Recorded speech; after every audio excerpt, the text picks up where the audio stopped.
Hey guys, Moldran here. Today I'm gonna talk about all the offensive heroes in Overwatch, Blizzard's upcoming FPS game. So first I'm gonna start with the signature offensive hero, Tracer. Tracer is a female hero that features pulse pistols and is a very high mobility hero. Now her first attack is like the normal left click, which is gonna be pulse pistols, which fires off her pistols. I mean, you can see it's very fast attack speed and it also deals a lot of damage.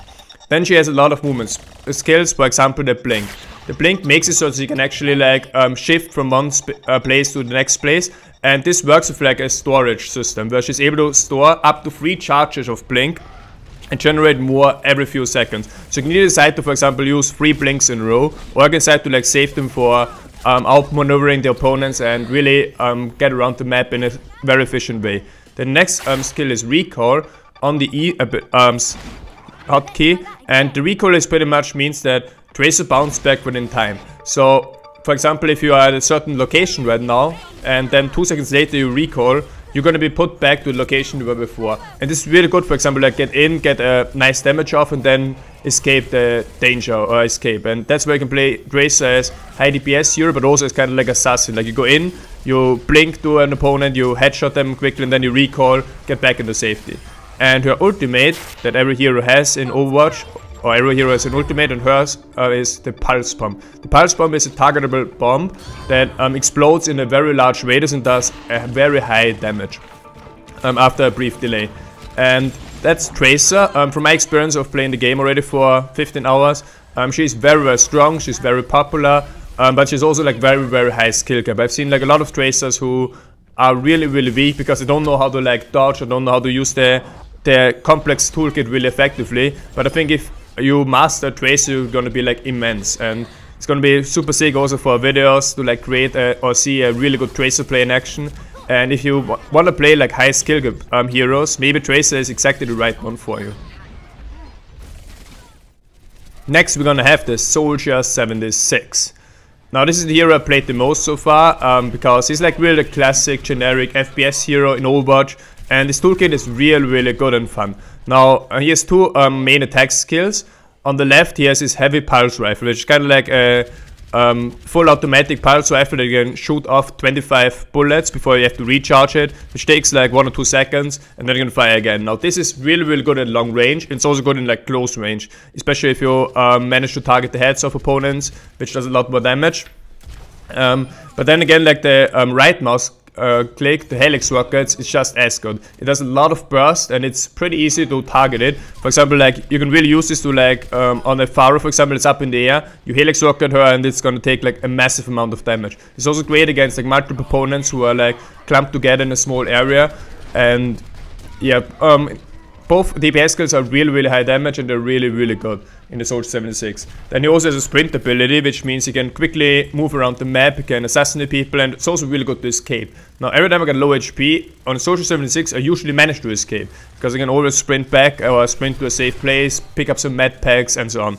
And also goes line in line with BIOTIC field. Now I don't really know like when to use it correctly, but the BIOTIC field is like in a small radius around the soldier, a healing field where himself and every teammate gets healed.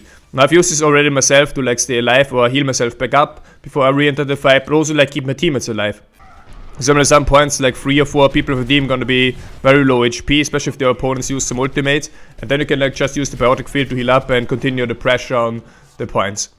The Soldier 76 ultimate is definitely one of the best. It's the tactical visor, which automatically locks the aim on an opponent. So for example, if you target, let's say you're not that good at like aiming for headshots or aiming at opponents, with the ultimate you're gonna automatically aim. You just have to like have your cursors close to them.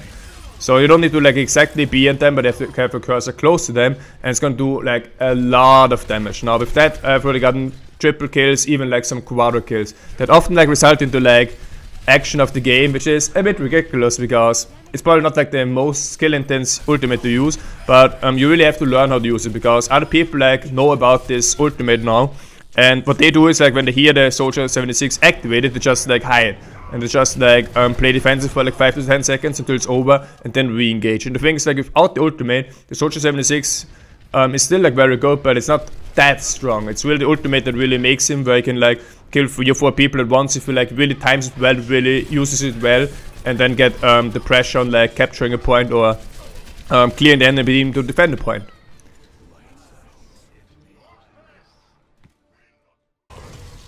Then next we have the Reaper. Death walks among you. Another really popular hero. He's kind of like a really strong assassin. He looks a bit like Malfail, so kind of like reminds me of Diablo a bit, but yeah. He has HELLFIRE shotguns that do a shit load of damage and are pretty easy to land from what I've seen because of his other tools. Now, he has, for example, the Shadow Step, which means he can like mark a destination and then reappear at that location. So what a lot of Reapers do, like they play it as Assassin and Shadow Step to like a squishy target of the opponent's team and then like just two-shot it or something with the HELLFIRE shotguns because they do so much damage, especially if it hits on the head. Then there's like a kind of offensive and defensive skill, the Wraith form, where he becomes a shadow for a very short period of time and he takes no damage in that form and is able to pass through enemies. I mean, yes, he cannot attack while in the Wraith form, but it's really good to escape. It's really good to like get in the fight when the Shadow Step is on cooldown. Then he also has the Death Blossom. And the Death Blossom is a really strong ultimate where it like spins around like kind of like a whirlwind barb and just kills everything close to it. That being said, like if a Reaper uses this, usually it's getting focused down, so if the opponents know what to do, the Death Blossom won't always get like maximum value, but in the few times I've seen it get maximum value because either he killed everyone instantly or everyone ignored the Reaper or someone, or he like teamed it up with CC on his team. I mean, CC and character interaction is very important in Overwatch, the synergy effects between characters. For example, like if someone like stuns all the enemies or slows them and then Reaper gets a full Death Blossom up, it's usually like a triple or quadra kill and also like really able to get a lot of like action of the game. And yeah, the Reaper I've seen is a pretty solid hero. He is able to be countered by some certain other heroes, but I think overall it's still pretty strong and it's definitely like a very fun playstyle to like assassinate people and like kick their ass.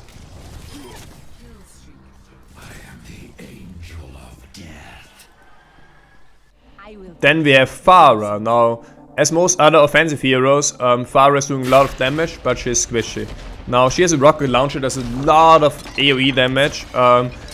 It hits a bit slow compared to, for example, the Soldier 76 assault rifle, but it does a lot of damage, and if you target it well, you can usually like 3 or 4 shot most opponents, except like the tankiest tanks. And yeah, another key ability is the jump jet, where Pharah is able to like go into the air. Now this is good because she gets a nice overview in some locations, you can really like shoot everyone down. But on the other hand, like it also like exposes her. For example, when I played Soldier 76, I was able to always target her with my HELIX rockets because she was up in the air and I was able to shoot her down or even kill her up there. Then just the Concussive Blast, her E ability, which is a knockback and does additional or immense damage to shields and barriers. So if the opponent team, for example, has a lot of characters that have shields or AoE shield buffs and so on, Pharah is an excellent choice against them because she does extra damage against those shields with her E ability.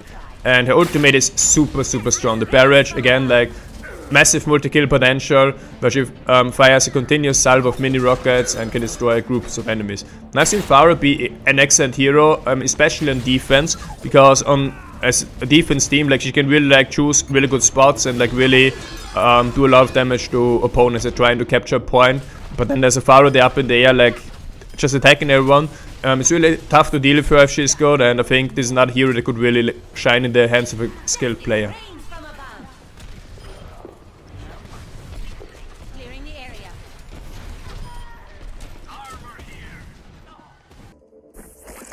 And last but not least, we got the Bounty Hunter McCree.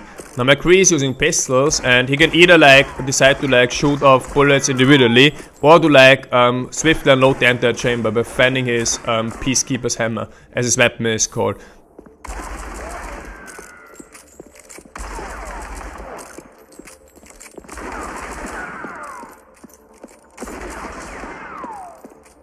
Then he has a nice dodge ability, the combat roll, which is really good to dodge opponents or confuse them, or like line of sight when there's a big ultimate ink, like Hamza's ultimate. Then he got Flashbang, which is very nice utility skill, and it's very good in teams as well, because he can like fire this heavy blinding grenade that stuns or blinds the enemies for a very short time, and then his team like can really follow this up with a lot of damage.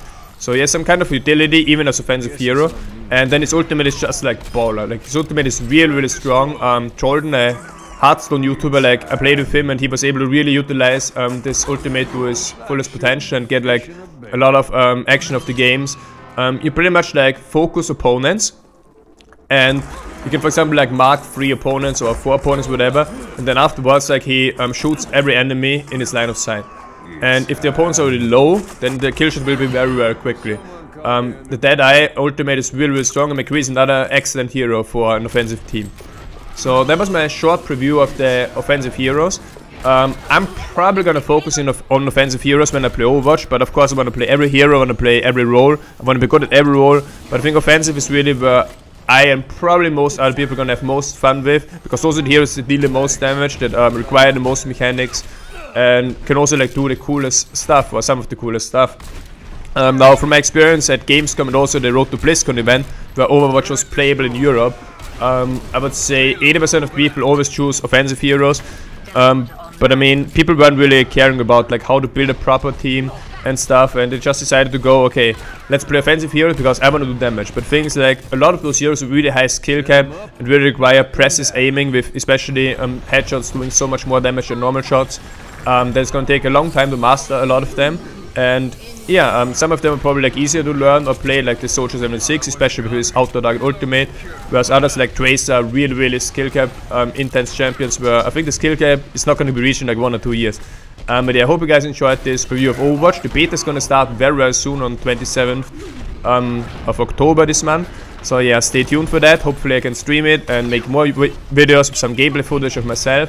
But yeah, it's been a blast so far to play it, and it's also been a blast to analyze all the heroes, see what they are capable of doing. And I hope we're gonna have a lot of fun with Overwatch soon. Thanks for watching, I'll be back. Move 'em up, get 'em out.